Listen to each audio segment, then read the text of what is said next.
Today, a major development in that growing rift between the U.S. and Israel over the war in Gaza. Senate Majority Leader Chuck Schumer, the highest-ranking Jewish elected official in American history, is calling for the Israeli government to hold new elections, saying it's at risk of becoming an international pariah.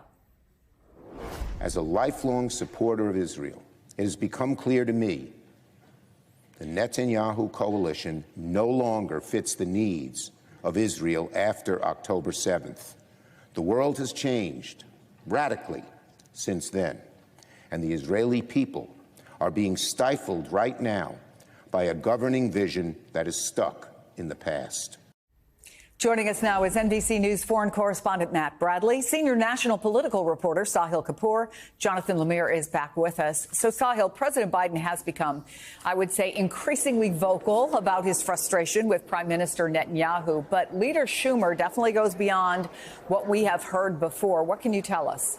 Yeah, it's very significant, Chris, possibly even an inflection point in U.S.-Israel relations. Remember who we're talking about here. It's not only the Senate Majority Leader, not only the most prominent Jewish elected official in the United States, that Schumer is also one of the most prominent pro-Israel Democrats going back years. He's an ardent supporter of Israel's right to exist as a Jewish state, but he believes all of that is now in jeopardy because, in his view, Netanyahu's actions are stripping away the global support Israel needs to continue surviving. Take a listen to some more of what Schumer had to say.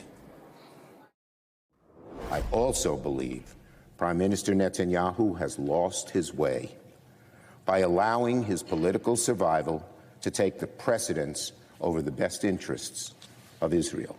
He has shown zero interest in doing the courageous and visionary work required to pave the way for peace, even before this present conflict. Israel cannot survive if it becomes a pariah. Now, Schumer identified 4 different culprits for the situation in the Middle East, including Hamas and the people who support Hamas. He called out Palestinian leader Mahmoud Abbas as one of them. He said right-wing radical Israelis in government and society are also to blame, and, of course, Prime Minister Netanyahu. Now, reaction is coming in. We heard from Republicans, including the top Republican Senator Mitch McConnell, who said it was grotesque and hypocritical for Americans who talk about democracy at home to try to interfere in the democratically elected foreign leader. Progressives as well say they agree with Schumer that Netanyahu is an extremist, but that this is not enough. In their view, the U.S. needs to use its leverage by withholding aid and weapons to Israel unless it changes course. Now, finally, Chris, the context. We are in an election year. President Biden is trying to engage young voters and progressive voters who are deeply unhappy about the situation in the Middle East and the fact that the U.S. has been unconditionally supporting Israel. President Biden has been very reluctant to change policy, has shifted some rhetoric. The big question becomes, what does President Biden do? That is the question, Jonathan. Has Schumer opened the door to a larger shift by the Biden administration? This seems particularly fraught to call for a change at the top of the government of one of our longest and closest allies. Yeah, what remains to be seen is whether this is Schumer sort of saying the things so Biden doesn't have to, or whether Biden will follow up by echoing these comments. I don't think we should expect that anytime soon, if at all. But there's no doubt that the president and his senior aides, their frustrations with Netanyahu have only grown in recent weeks, and they've started to spill out into public. We've heard President Biden say that Israel's response was over the top. We have heard him say just in the last couple of days that a full-out invasion of Rafah would be crossing a red line. The U.S. does support targeted strikes in Rafah to get Hamas leadership, but not a massive ground invasion because of the humanitarian toll. There are, of course, political considerations. The president was in Michigan. He's heading to Michigan today. We know that state in particular has an Arab American population that seems to be turning away from him because of his bear hug of Netanyahu, this unabashed support for Israel. And I reported earlier this week that senior aides are considering conditioning aid to Israel, if indeed they do go into Rafah full force. And we will see if the president follows through by conditioning or even withholding aid. But it is on the table and reflective of the changing politics here and the changing calculation, many months into this war. And certainly the speech from Majority Leader Schumer today cannot be overstated in its importance. Thank you so much for that, Jonathan. So, Matt, what are we hearing in terms of reaction there, particularly from Israeli leaders? Yeah, we haven't heard a whole lot so far. I mean, these comments are fairly new, but you can bet that this silence is masking from Israeli public officialdom, top-level people, it's masking some deep concern and probably some really feverish conversations behind the scenes talking about what the Israeli media has referred to, actually Haaretz, the sort of the paper of record, has referred to as a watershed moment. So again, talking about what Sahil was saying, the significance of this isn't going to be lost on the Israeli side just because we're not hearing them blasting back quite yet. We're still waiting to hear also, particularly from some of those far-right Israeli lawmakers, that Schumer, he didn't just glancingly reference, he called them out by name.